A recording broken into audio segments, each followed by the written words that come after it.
बंजारन बहू। कमला एक बहुत स्वार्थी महिला है। उसने पैसों के लिए एक ऐसे इंसान से शादी की जो पहले से शादीशुदा और एक बच्चे का पिता भी था। कमला के पति को मरे हुए एक अरसा बीत गया है। अब वो अपने सौतेले बेटे वैभव के साथ रहती है। वैभव के दिल में अपनी माँ को लेकर इतना डर है कि वो अपनी माँ के सामने एक शब्द नहीं बोल पाता। उसकी माँ जो कहती है उसको सर झुकाकर वही मानना पड़ता है। वैभव, तुमने अभी तक घर का काम क्यों नहीं किया? तुमसे कितनी बार कहा है कि सूरज निकलने से पहले तुम घर की साफ सफाई पूरी कर दिया करो। वैभव कुछ नहीं बोलता, चुपचाप सर झुकाए अपनी माँ की बात सुनता रहता है।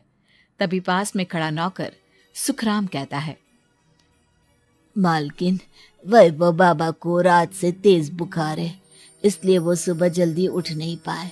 उनके बदले मैं घर की साफ सफाई कर देता हूँ। इसे कोई बुखार नहीं है। मैं इसे अच्छी तरह से जानती हूँ। ये सब काम न करने के बहाने हैं।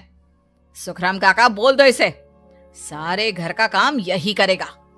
और इससे समय पर अपना काम पूरा नहीं किया तो इससे आज का खाना भी नहीं मिलेगा। मगर मालकिन, वैभव बाबा की सच में ही तबीयत खराब है, आप एक बार देख तो लीजिए। कमला बिना कुछ बोले वहां से चली गई और बेचारा वैभव तेज बुखार में भी काम करता रहा। कमला वैभव की शादी एक ऐसी लड़की से कराना चाहती थी जो अनपढ़ हो और कमला से इसी तरह डरे जिस तरह वैभव डरता है, ताकि वैभव की सारी जायदाद और धन दौलत उसकी मुट्ठी में रहे। लेकिन आज के जमाने में ऐसी लड़की मिलना मुश्किल है। कमला कार में यही सब कुछ सोचती जा रही थी कि तभी रास्ते में, अरे ड्राइवर, तुमने कार क्यों रोक दी? और ये इतना शोर कैसा? मैडम, आगे कुछ बंजारों का खेल चल रहा है, इसलिए भीड़ लगी है। मैं अभी भीड़ को साइड में करवाकर कार निकालता हूँ।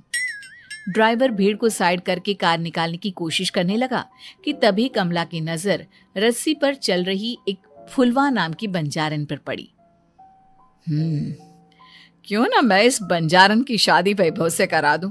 ये तो अनपढ़ लग रही है, मेरे पैरों तले दबकर भी रहेगी। मुझे अभी इसके माँ बाप से बात करनी होगी। ये सोचकर कमला ने उन बंजारों से बात की और उन्हें शाम को अपने घर बुलाया। फुलवा के माता पिता वहां उसे लेकर आ गए। उन्होंने इतना आलीशान घर पहले कभी नहीं देखा था। अच्छा हुआ आप लोग आ गए। देखिए, मुझे घुमा फिरा कर बात करने की आदत नहीं है, इसलिए सीधे सीधे मुद्दे पर आती हूँ। मुझे आपकी बेटी बहुत पसंद है। मैं अपने इकलौते बेटे की शादी आपकी बेटी फुलवा से कराना चाहती हूँ। इसके बदले में आप जो चाहो वो ले सकती हैं। तभी फुलवा की माँ कहती है, ये क्या कह रही है मैम साहब? कहीं आप हमारी गरीबी का मजाक तो नहीं उड़ा रही ना?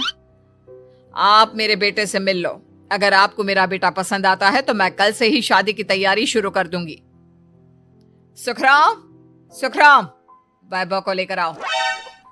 फुलवा अपनी माँ के कान में फुसफुसाती है, माँ, कहीं इस मेम साहब का छोरा पागल तो ना है? फुलवा अपनी माँ से बात कर रही होती है कि वैभव वहां आता है। फुलवा उसे देखती ही रह जाती है और उसके माता पिता उसकी शादी तय कर देते हैं।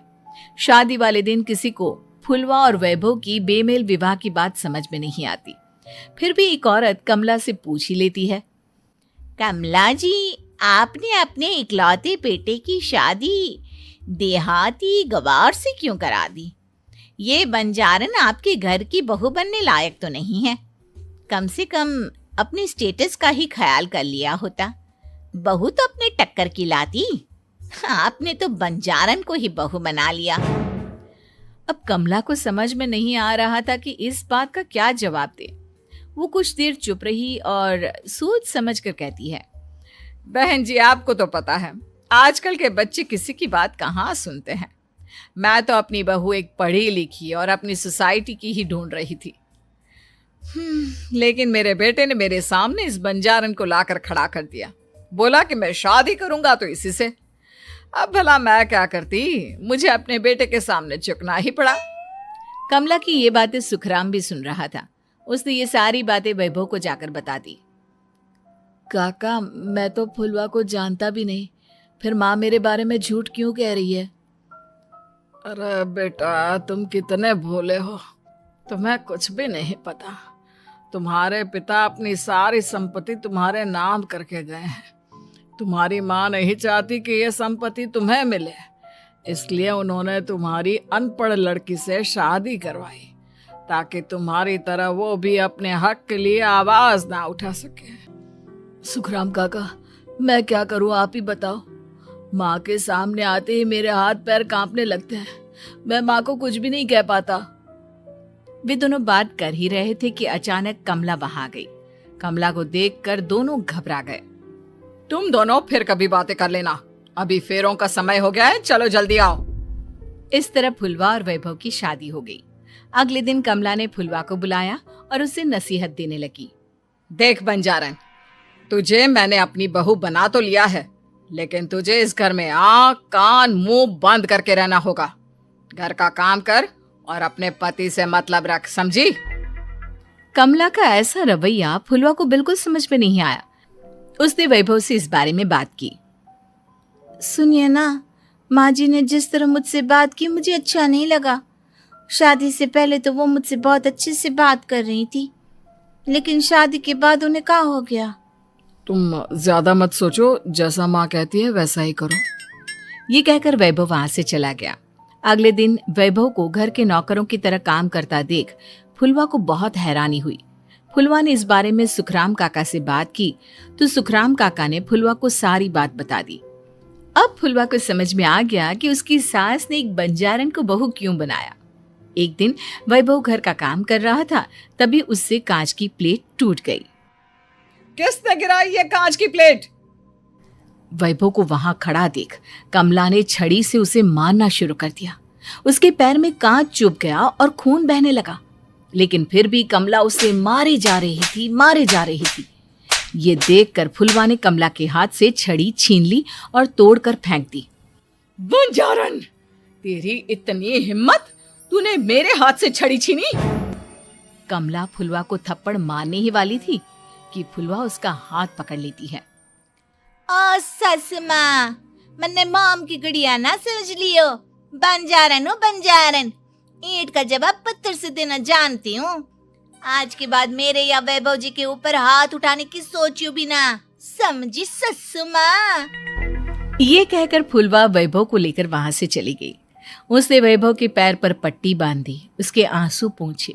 वैभव ने पहली बार किसी के दिल में अपने लिए इतना प्यार महसूस किया। अब फुलवा वैभव का हर काम में हाथ बटाती, उसका बहुत ख्याल रखती। इस तरह दोनों बहुत ज्यादा नजदीक आ गए। वहीं दूसरी ओर कमला सारी जायदाद अपने नाम करने की साजिश करने लगी। और एक दिन, वैभव, वैभव, जल्दी बाहर आओ। कमला की आवाज सुनकर वैभव और फुलवा अपने कमरे से बाहर आ गए। जी माँ, आपने बुलाया? ये ले, इन कागजों पर साइन कर दे। वैभव कागजों पर साइन करने ही वाला था कि फुलवा वैभव के हाथ से पेन छीनकर कहती है, ना वैभव जी, आप इस पर हस्ताक्षर नहीं करेंगे। आओ बंजारन, मैं तुझसे बात नहीं कर रही। ये बात मेरे और मेरे बेटे के बीच की है। चुपचाप पेन दे दे, नहीं तो तेरी खाल उधेड़ लूंगी। ससु माँ, बंजारन की खाल इतनी भी ढीली ना होवे कि कोई भी उधेड़ लेवे। जो यकीन ना आता हो तो देख ले उतार के। और हाँ, बंजारन जरूर हूँ पर अनपढ़ ना हूँ। मन्ने भी पता है कि किसी भी कागज पर साइन करने से पहले उसे अच्छी तरह पढ़ लेवे हैं। पेन देती है या नहीं?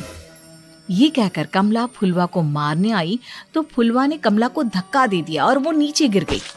कमला डरकर वहां से भाग गई। अब फुलवा ने वो कागज उठाए और वैभव के साथ सीधा वकील के पास चली गई। वकील ने वो कागज देखी और फुलवा को बताया, वैभव के पिता की सारी जायदाद और संपत्ति वैभव के नाम है, लेकिन वैभव की सौतेली माँ इस संपत्ति को अपने नाम कराना चाहती है, इसलिए इन कागजों पर वो साइन करा रही थी। तो अब हमें क्या करना चाहिए वकील साहब? वकील ने फुलवा और वैभव को सब कुछ अच्छी तरह से समझा दिया। अब दोनों घर पर पुलिस को लेकर पहुंचे। कमला पुलिस को देखकर घबरा गई। पुलिस ने कहा, आपके नाम की कंप्लेंट हुई है, आपको हमारे साथ थाने चलना होगा। कंप्लेंट? कैसे कंप्लेंट? आप अपने सौतेले बेटे पर बहुत अत्याचार करती हो, धोखे से सारी जायदाद अपने नाम करा रही थी। अब नहीं इंस्पेक्टर साहब, जरूर ये मेरी बहू की कोई साजिश है, इसने गलत कंप्लेंट की है। मैडम, शिकायत आपकी बहू ने नहीं बल्कि आपके बेटे वैभव ने की है। कमला वैभव का नाम सुनकर दंग रह गई। जिस बेटे ने कभी उसके सामने सर नहीं उठाया था, आज वही बेटा उसके सामने पुलिस को ले आया है। वैभव, तुम्हारी इतनी हिम्मत कि तुम पुलिस को ले आए? हाँ माँ, मैं लाया हूँ पुलिस को, और मेरे अंदर इतनी हिम्मत कभी ना आती अगर फुलवा मेरा साथ ना देती। आपने बंजारन बहू को लाकर अपने ही पैर पर कुल्हाड़ी मारी है माँ। मैडम, आपकी बात खत्म हो गई हो तो चलो हमारे साथ। वैभव, मुझे माफ कर दो, मुझे थाने मत भेजो। आज के बाद मैं तुम्हें कभी नहीं मारूंगी, तुम्हें कभी परेशान नहीं करूंगी, मुझे माफ कर दो। वैभव अपनी कंप्लेंट वापस ले लेता है और पुलिस वहां से चली जाती है। वैभव अपनी सौतेली माँ से कहता है, मैंने पुलिस को वापस तो भेज दिया है, लेकिन मैं आपको माफ नहीं कर सकता। आपने बचपन से आज तक कभी मेरे सर पर हाथ नहीं रखा, हमेशा मुझे मारती रही, नौकरों की तरह बर्ताव करती रही। आप इस घर में नहीं रह सकती, चली जाइए यहां से। कमला घर छोड़कर चली गई और सड़क किनारे खड़ी होकर सोचने लगी, काश मैंने वैभव को माँ की तरह प्यार किया होता तो आज मैं इस तरह से बेसहारा ना हो जाती।